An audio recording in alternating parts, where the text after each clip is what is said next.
Olá, alunos, bem-vindos a mais uma aula de arte.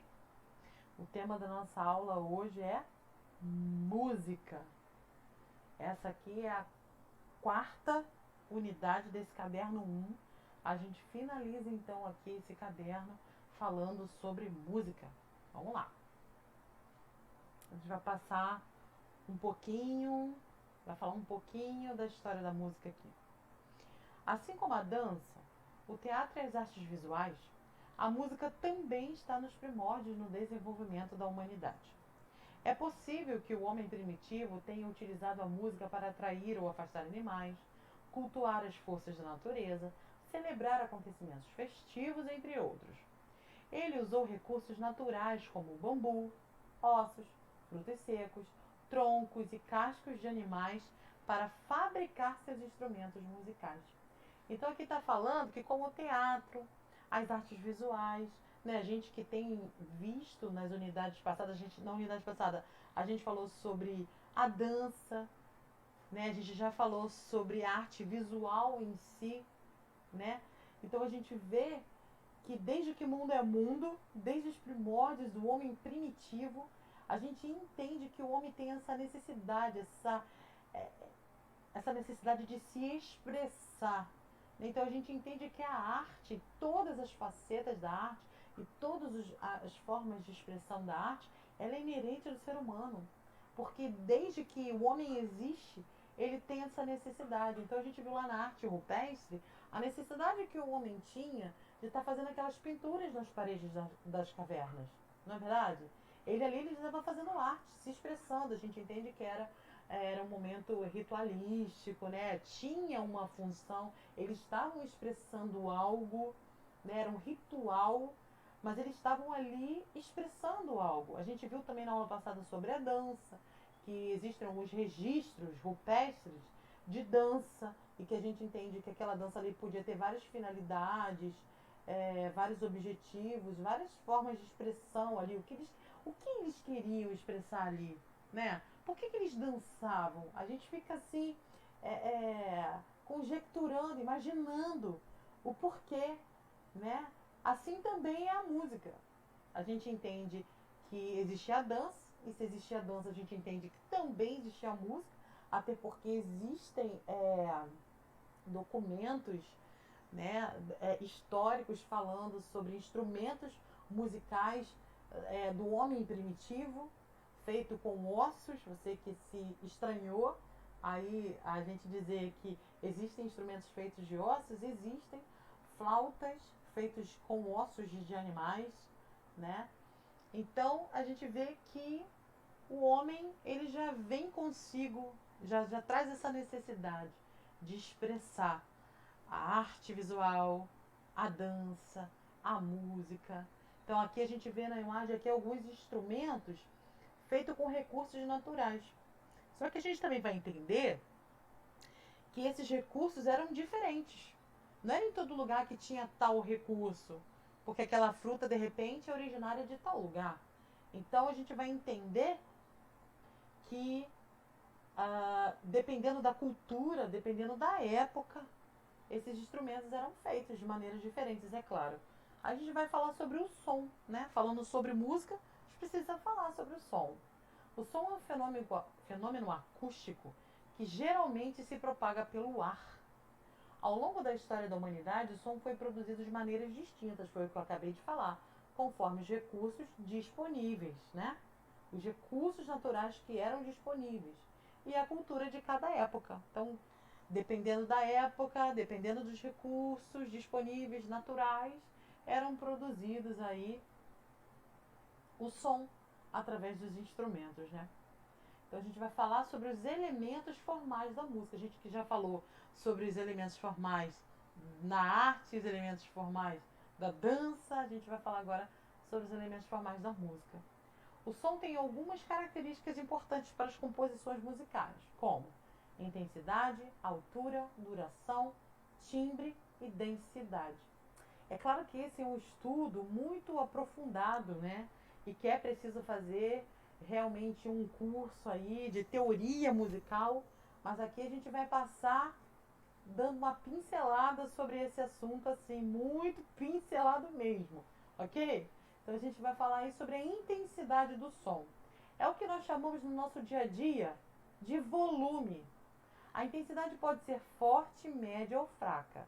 Quando um som está forte, dizemos que ele está em alta intensidade, o que está relacionado com a vibração das ondas sonoras ao se propagarem no ar. Então, o som fraco é a intensidade fraca do som. Então, o som forte é a intensidade forte das ondas sonoras. Ok? Então, intensidade a gente entende por volume do som. A altura do som, aí você vai dizer, não é a mesma coisa? Altura, volume, eu estou aumentando o volume, a altura. Não. A altura do som é a frequência da vibração de uma onda sonora, que pode ser grave ou aguda, em termos de posição em relação a outras frequências. Por exemplo, se considerarmos a sequência da escala musical, Dó, Ré, Mi, Fá, Sol, Lá, Si, a nota Dó é mais grave em relação à nota Si, que é mais aguda. Então vamos entender isso de uma maneira mais fácil. Nós entendemos que a altura do som quer dizer se o som é grave ou agudo. O grave, vamos lá, vamos entender de uma maneira bem mais simples. É quando o som é grave, ele é baixo. Dó. Agora, se eu digo que o som é agudo, ele é um som mais fino. Ré, Mi, Fá, Sol, Lá, Si. Olha, Dó, Si. O Dó é grave, o Si é agudo. Então, a altura do som não tem nada a ver com o volume do som, mas tem a ver se ele é grave ou agudo, ok?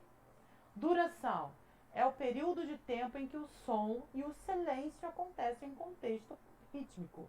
Por exemplo, quando a gente ouve aí na obra uma pessoa batendo o martelo, a gente ouve o batido do martelo. Pá! É um ritmo curto. E aí a gente ouve uma longa pausa. Pá! Pá! Pá! Isso é a duração do som. É a duração com que aconteceu o som e o espaço em que ele não aconteceu, que é o silêncio. Ok? Isso tá bem fácil, né? Vamos para o próximo. O timbre é uma das possibilidades do som que possibilita diferenciar uma mesma nota. Vamos lá. De igual intensidade e altura. Ixi, vamos entender isso aí. Tá legal. Eu vou tocar uma nota de igual intensidade, ou seja, nós vamos tocar uma nota alta e uma nota, vamos ver, com volume alto e uma nota aguda. Nós vamos tocar um Si. Si.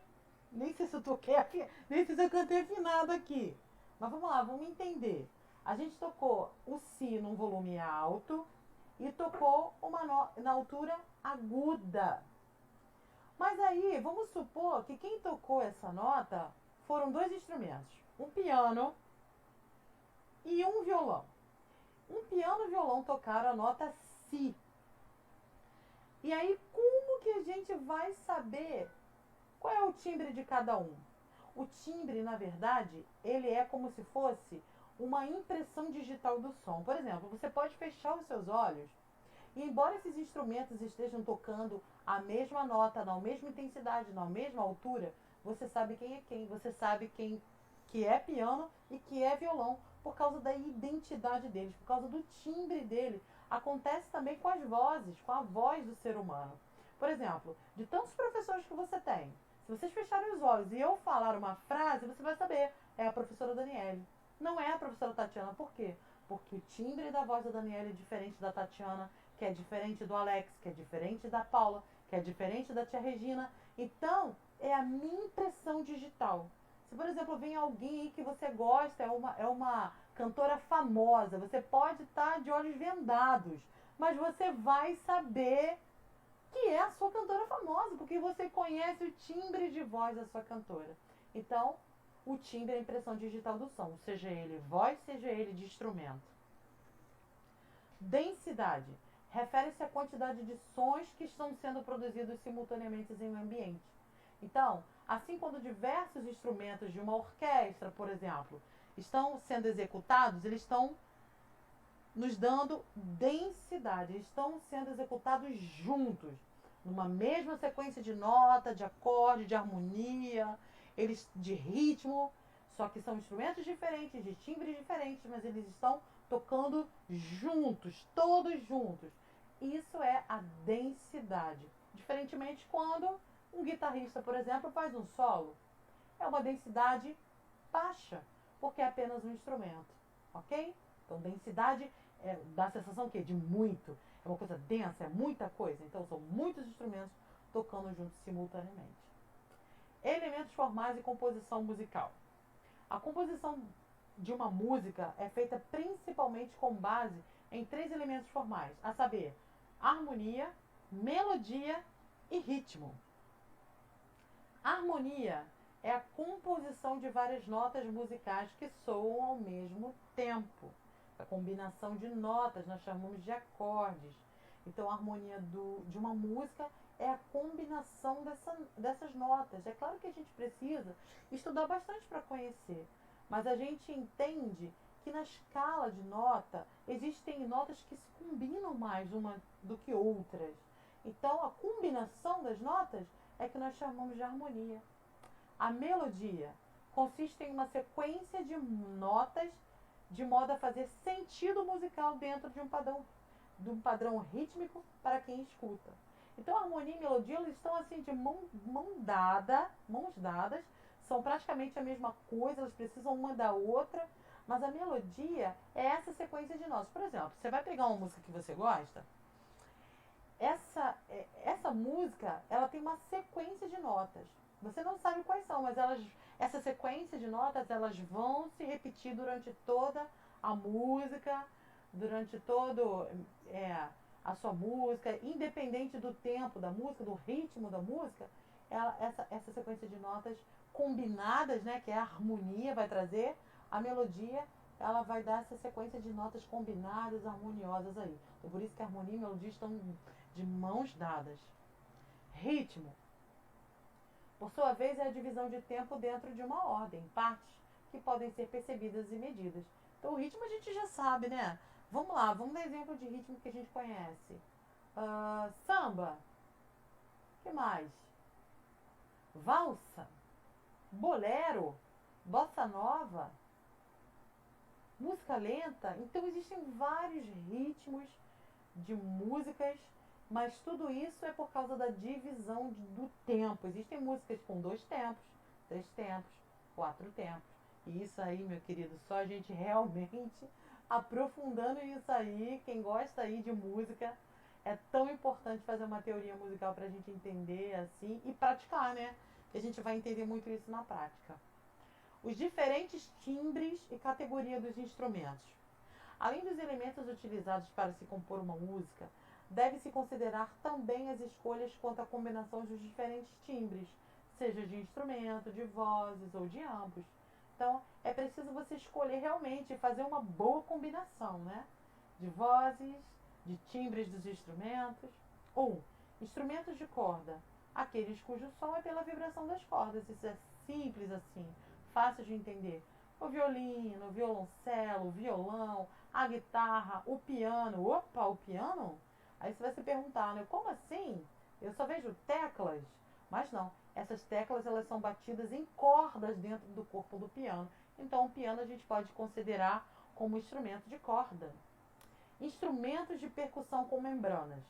Os instrumentos nos quais os sons são produzidos através de membranas, que é o que acontece com os tambores de um modo geral. A bateria, vamos dar um exemplo prático que a gente conhece? A bateria.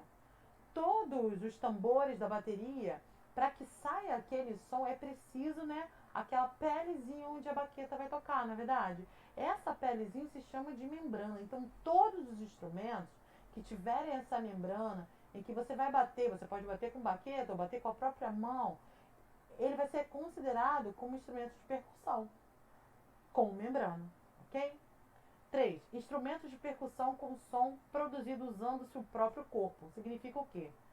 Que o som vai surgir e vai ser produzido através da vibração do próprio corpo do instrumento. Por exemplo, triângulo, aquele triângulozinho, né, do samba, do pagode, é o próprio corpinho do triângulo que produz o som. A castanhola, entre outros. Instrumentos de sopro. O nome já está dizendo, né? Tem a ver com ar. Aqueles em que o ar é o agente que produz a vibração. O ar pode ser produzido naturalmente ou por meio mecânico ou soprado. Ou seja, eu posso soprar ou são instrumentos que existe um mecanismo que utiliza-se do ar. Por exemplo, os acordeões, as sanfonas, né? Ninguém está soprando ali, mas existe ali um mecanismo em que o ar ali dentro está se propagando, fazendo acontecer o som. A flauta é um instrumento soprado, eu preciso soprá-la para que ela produza o som. Ou mesmo um instrumento bem peculiar, que é a gaita de foles. A gaita de foles ela precisa ser soprada e ao mesmo tempo existe um mecanismo de abertura e de fechamento que propaga o som ali dentro e o som é emitido com aquele timbre bem peculiar da Escócia, não é verdade? Quem não conhece a gaita de foles da Escócia? Então, a gente termina aqui a nossa aula falando bem rapidamente, na nossa humilde aula de 15 minutos, né? Tão diferente das nossas aulas presenciais de 2 tempos de 50 minutos. Essa é a nossa pequena aula. É preciso correr aqui e fazer algo bem sucinto, né, dessa unidade. Então, eu espero que vocês tenham gostado, né? Leia o livro, leia essa unidade. Aqueles que são amantes da música aí, que gostam, que tem instrumento, gosta de tocar, quer se aprofundar, lê o livro, se aprofunde, pesquise também, não fica só no livro não, pesquisa, se aprofunda no conhecimento aí da música, ok? Façam as atividades do livro também, e aí a gente se encontra lá no chat para a gente corrigir as atividades lá da Plural. Até a próxima aula!